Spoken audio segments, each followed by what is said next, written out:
CS ವಿರುದ್ಧವಾಗಿ ಅಸಂಸದೀಯ ಪದ ಬಳಕೆ ಮಾಡಿದ್ದಾರೆ ಅನ್ನುವಂತ ಆರೋಪ ಎಂಎಲ್ಸಿ ರವಿಕುಮಾರ್ ಅವರ ಮೇಲೆ ಇದೆ. ಬಿಜೆಪಿ ಎಂಎಲ್ಸಿ ರವಿಕುಮಾರ್ ವಿರುದ್ಧವಾಗಿ ಇದೀಗ ಸಭಾಪತಿಗೆ ದೂರನ್ನ ಕೂಡ ಕೊಡಲಾಗಿದೆ. ಪರಿಷತ್ ಸಭಾಪತಿ ಹೊರಟ್ಟಿಗೆ ದೂರನ್ನ ನೀಡಿದೆ ಕಾಂಗ್ರೆಸ್. ಕೆಪಿಸಿಸಿ ಪ್ರಧಾನ ಕಾರ್ಯದರ್ಶಿ ಮನೋಹರ್ ನೇತೃತ್ವದ ನಿಯೋಗ ದೂರನ್ನ ಕೊಟ್ಟಿದೆ.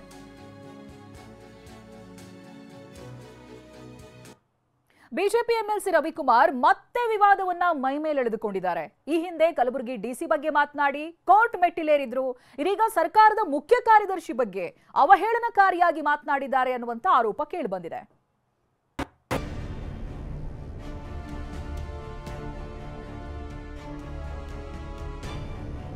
ಸಿಎಸ್ ವಿರುದ್ಧ ಅಸಂಸದೀಯ ಪದ ಬಳಕೆ ಆರೋಪ. ಬಿಜೆಪಿ ಎಂಎಲ್ಸಿ ರವಿಕುಮಾರ್ ವಿರುದ್ಧ ಸಭಾಪತಿಗೆ ದೂರು.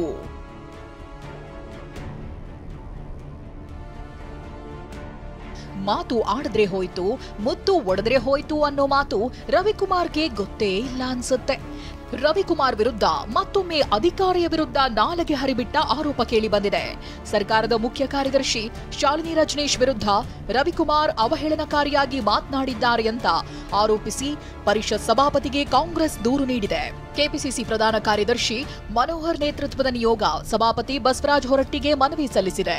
ರವಿಕುಮಾರ್ ಅವರನ್ನ ಎಂಎಲ್ಸಿ ಸ್ಥಾನದಿಂದ ವಜಾಗೊಳಿಸಿ ರವಿಕುಮಾರ್ ಹೆಣ್ಮಕ್ಕಳ ಬಗ್ಗೆ ಕೀಳಾಗಿ ಮಾತನಾಡಿದ್ದಾರೆ.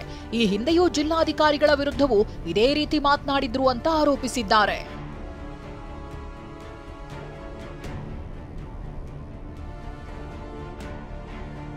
ಇನ್ನು ನಿನ್ನೆಯೂ ರವಿಕುಮಾರ್ ವಿರುದ್ಧ ವಿಧಾನಸೌಧ ಪೊಲೀಸ್ ಠಾಣೆಗೆ ದೂರು ನೀಡಲಾಗಿತ್ತು.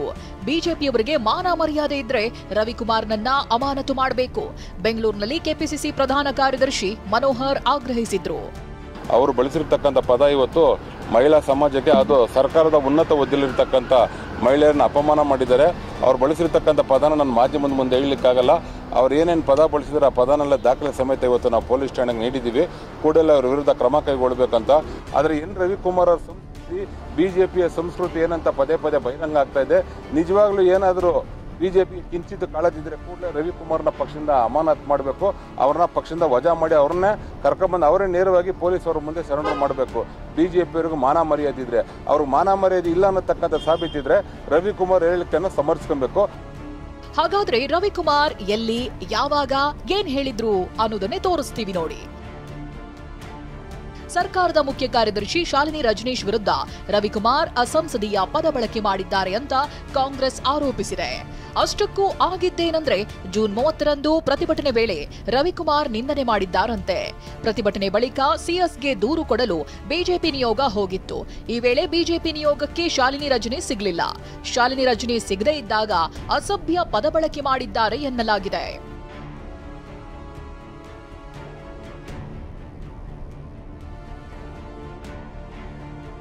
ಈ ಹಿಂದೆಯೂ ಕಲಬುರಗಿ ಡಿಸಿಯನ್ನ ನಿಂದಿಸಿ ಮಾತನಾಡಿದ್ದ ರವಿಕುಮಾರ್ ವಿರುದ್ಧದ ಆರೋಪ ಇದೇ ಮೊದಲಲ್ಲ. ಈ ಹಿಂದೆಯೂ ಕೂಡ ಕಲಬುರಗಿ ಡಿಸಿ ಫೌಜಿಯಾ ತರನ್ನುಂ ವಿರುದ್ಧವೂ ಮಾತನಾಡಿದ್ರು. ಡಿಸಿ ಅವರು ಪಾಕಿಸ್ತಾನದಿಂದ ಬಂದಿದ್ದಾರಾ ಅಂತ ಪ್ರಶ್ನಿಸಿದ್ರು. ಮೇ 24ರಂದು ಕಲಬುರಗಿ ಚಲೋ ಪ್ರತಿಭಟನೆ ವೇಳೆ ಹೇಳಿಕೆ ನೀಡಿ ವಿವಾದ ಮೈಮೇಲೆಳೆದುಕೊಂಡಿದ್ರು.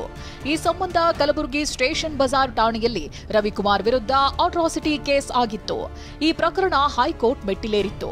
ಡಿಸಿ ಒಪ್ಪುವ ರೀತಿ ಕ್ಷಮೆ ಕೇಳಬೇಕು ಅಂತ ಕೋರ್ಟ್ ಸೂಚಿಸಿತ್ತು. ತನಿಖೆಗೆ ಸಹಕರಿಸುವಂತೆ ಹೇಳಿತ್ತು.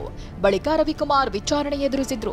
ರವಿಕುಮಾರ್ ವಾಯ್ಸ್ ಸ್ಯಾಂಪಲ್ ಸಹ ಸಂಗ್ರಹಿಸಲಾಗಿದ್ದು ತನಿಖೆ ಮುಂದುವರೆದಿದೆ. Bureau report TV9.